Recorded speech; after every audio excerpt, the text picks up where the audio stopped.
আমি আজকে আপনাদের সামনে কুরবানির ইতিহাস, কুরবানির ফজিলত এবং কাদের উপর কুরবানি ওয়াজিব এ সংক্রান্ত বিষয়ে আলোচনা করার চেষ্টা করব ইনশাআল্লাহ। কুরবানি মানে হচ্ছে বিসর্জন দেওয়া।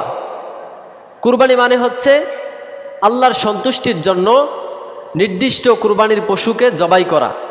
মহান আল্লাহ তাআলা রব্বুল আলামিন এই কুরবানির সূচনা করেছেন মূলত হযরত আদম আলাইহিস সালাম থেকে। হযরত আদম আলাইহিস সালাম থেকে মূলত এই কুরবানির সূচনা হয়েছে।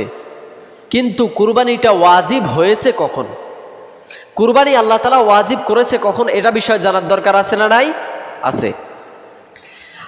আদম আলাইহিস সালাম থেকে শুরু করে অসংখ্য নবী মহান আল্লাহ রব্বুল আলামিন পৃথিবীতে পাঠিয়েছেন। এক পর্যায়ে নবীদের সিরিয়ালে আসতে আসতেই এক পর্যায়ে পৃথিবীতে জন্মগ্রহণ করেছেন হযরত ইব্রাহিম আলাইহিস সালাম।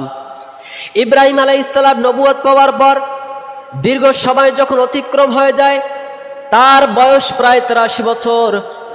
আল্লাহর কাছে ইব্রাহিম আলাইহিস সালাম দোয়া করলেন, আয় রব্বে করিম, আমার বয়স হয়ে গেছে, আমার উত্তরাধিকারী হিসেবে আমি কাউকে রেখে যেতে পারবো না, এটা কেমন হয়ে যায়? আয় আল্লাহ, আমাকে তুমি একটা নেক সন্তান দান করো। কোরআনে আল্লাহ তাআলা এই কথাটি তুলে ধরেছেন।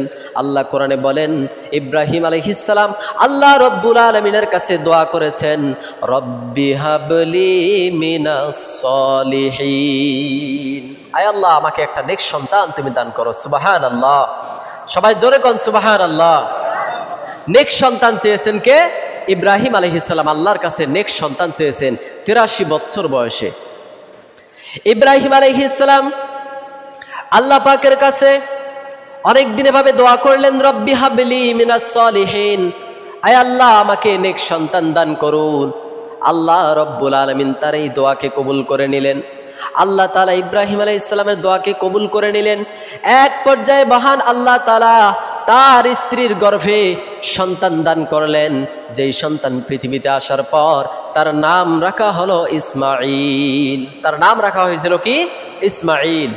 আচ্ছা, আপনারা বলেন তো, 83 বছর দীর্ঘ প্রতীক্ষার পর, অপেক্ষার পর একটা সন্তান যদি আল্লাহ তাআলা দান করে, এই সন্তানের প্রতি মায়া মহব্বত কম হবে না বেশি হবে? দীর্ঘ 83 বছর অপেক্ষার পর আল্লাহ তাআলা তাকে যে একটা পুত্র সন্তান দান করেছেন, সন্তান দান করেছেন, এই সন্তানের প্রতি তার অনেক মায়া মহব্বত, অনেক ভালোবাসা। দীর্ঘ সময় প্রতীক্ষার পর যেই সন্তানকে সে পেয়েছে, আল্লাহ রব্বুল আলামিন সেই সন্তানকে কুরবানি দেওয়ার জন্য বলেছেন। সুবহানাল্লাহ। সেই সন্তানকে আল্লাহ পাক রব্বুল আলামিন কুরবানি দেওয়ার কথা ইঙ্গিত দিয়েছেন। স্বপ্নে আল্লাহ পাক রব্বুল আলামিন ইব্রাহিম আলাইহিস সালামকে জানিয়ে দিয়েছেন। মহান আল্লাহ রব্বুল আলামিন কুরআনুল কারীমে তুলে ধরেছেন। আল্লাহ রব্বুল আলামিন বলেন, ইয়া বুনাইয়া ইন্নী আরা ফিল মানাম আন্নী আযবাহুকা ফানজুর মাযা তারা। জোরে কোন সুবহানাল্লাহ। ইব্রাহিম আলাইহিস সালাম তার সন্তান ইসমাঈলকে উদ্দেশ্য করে বলল, ইয়া বুনাইয়া, হে আমার সন্তান, ইন্নী আরা ফিল মানাম, আমি স্বপ্নে দেখেছি, আন্নী আযবাহুকা, আমি তোমাকে জবাই করতেছি, ফানজুর মাযা তারা, হে আমার সন্তান ইসমাঈল, তুমি এখন তোমার মতামত জানাও।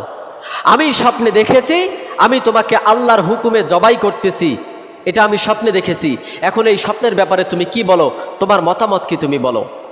কেমন ত্যাগী এবং কেমন আল্লাহ ভীরু সন্তান ছিল সে তখন উত্তর দিয়েছে, ইয়া আবাতি ফাআল মা তুমার, ইয়া আবাতি ফাআল মা তুমার সাতাজিদুনি ইনশাআল্লাহু মিনাস সাবিরিন। বাবাকে এভাবে বলতেছিল যে, বাবা, আল্লাহ আপনাকে যেটা আদেশ করেছেন আপনি সেটা পালন করেন, ইনশাআল্লাহ আমাকে আপনি ধৈর্যশীলদের মধ্যে পাবেন। সুবহানাল্লাহ।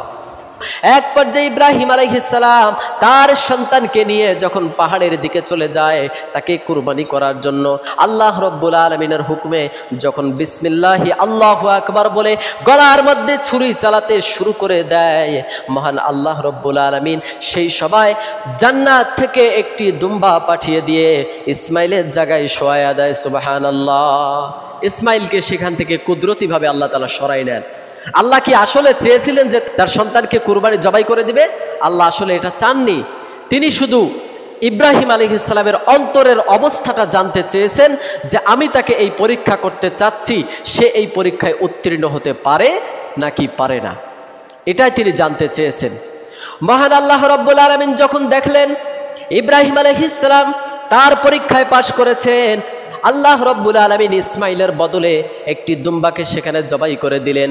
তখন থেকে আল্লাহ তাআলা ধনাঢ্যবান ব্যক্তিদের উপর কুরবানিকে ফরজ করে দিয়েছেন। সুবহানাল্লাহ। ধনাঢ্যবান ব্যক্তি যারা আছে তখন থেকেই তাদের উপরে কুরবানি আল্লাহ পাক ফরজ করে দিয়েছেন, ওয়াজিব করে দিয়েছেন, আমাদের জন্য আবশ্যক। যাদেরকে মহান আল্লাহ রাব্বুল আলামিন ধন সম্পদ দান করেছেন, আপনারা কৃপণতা না করে আল্লাহর ওয়াস্তে একটা ছাগল হলেও কুরবানি দিয়ে দিবেন, একটা ছাগল হলেও কুরবানি দিয়ে দিবেন। এখন কথা হলো, কুরবানি মূলত কাদের উপরে ওয়াজিব, কাদেরকে কুরবানি দিতে হবে, এটা একটু ভালো করে বোঝেন।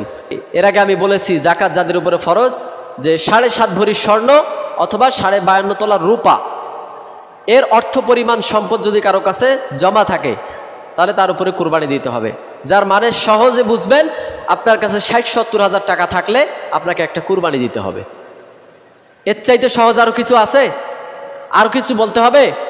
আপনি যদি 60-70 হাজার টাকার মালিক হন বর্তমান, আপনি একটা কুরবানি দিয়ে দিয়েন আল্লাহর হস্তে, এটাতে কৃপণতা করিয়েন না। সুতরাং মহান আল্লাহ রাব্বুল আলামিন যাদেরকে কুরবানির মতো সামর্থ্য দান করেছেন তারা অবশ্যই একটি করে কুরবানি দিবেন। আল্লাহ তাআলা সকলকে বোঝার তৌফিক দান করুন, সকলে বলুন আমিন। আল্লাহ রাব্বুল আলামিন এই কুরবানির ফজিলত সম্পর্কে বলেন, কুরবানি যারা করবে, কুরবানি যে সমস্ত ব্যক্তিরা করবে, ওই কুরবানির পশুর গায়ে যতগুলি লোম থাকবে, যতগুলি পশম থাকবে, প্রত্যেকটা পশমের বিনিময়ে মহান আল্লাহ তাআলা তাকে সওয়াব দান করবেন। সুবহানাল্লাহ। রাসূলকে সাহাবায়ে কেরাম জিজ্ঞেস করেছিলেন, ইয়া রাসূলুল্লাহ, যদি কোনো পশুর মধ্যে অধিক বেশি পরিমাণে পশম থাকে তাহলেও কি সবগুলো সওয়াব পাবে? রাসূলুল্লাহ সাল্লাল্লাহু আলাইহি সাল্লাম বলেছেন, যত বেশি পশম থাক না কেন তত বেশি সে সওয়াব পাবে। সুবহানাল্লাহ।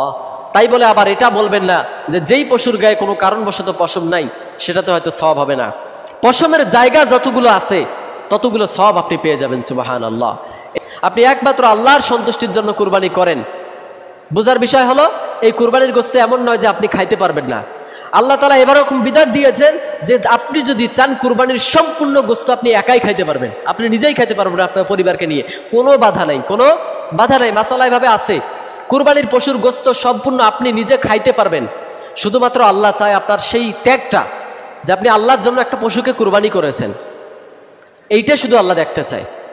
এই কুরবানির পশুর জবাই করার পরে রক্তটা মাটির মধ্যে পড়তে 1 সেকেন্ড সময়ও লাগে না। এই মাটির মধ্যে রক্ত পড়ার পূর্বেই আল্লাহ তাআলা আপনার এই কুরবানিকে কবুল করে নেন। সুবহানাল্লাহ। কে কে রাজি আছেন এই কুরবানি করার জন্য? হাতটা তুলে দেখান তো, হাতটা তোলেন যে আমি এবার কুরবানি করব, ভাগে হোক অথবা একাই হোক। আল্লাহ তাআলা সকলকে তৌফিক দান করুন, সকল বলুন আমিন। যাদের সামর্থ্য নাই, আমি দোয়া করি, আমরা সবাই দোয়া করব, আল্লাহ যেন তাদেরকে আগামী বছর সামর্থ্য দান করেন, সবাই যেন কুরবানি দিতে পারে। এই বলে আমি আমার সংক্ষিপ্ত আলোচনা এখানেই শেষ করছি। আপনারা সবাই সুস্থ থাকবেন, ভালো থাকবেন। আগামী সপ্তাহে একটু আগে আসবেন, আমি শুরু থেকে শেষ পর্যন্ত কুরবানির সমস্ত মাসআলা মাসাইল সম্পর্কে আলোচনা করব ইনশাআল্লাহ। ওয়া আখিরু দাওয়ানা আলহামদুলিল্লাহি রাব্বিল আলামিন। আসসালামু আলাইকুম ওয়া রাহমাতুল্লাহি ওয়া বারাকাতুহু।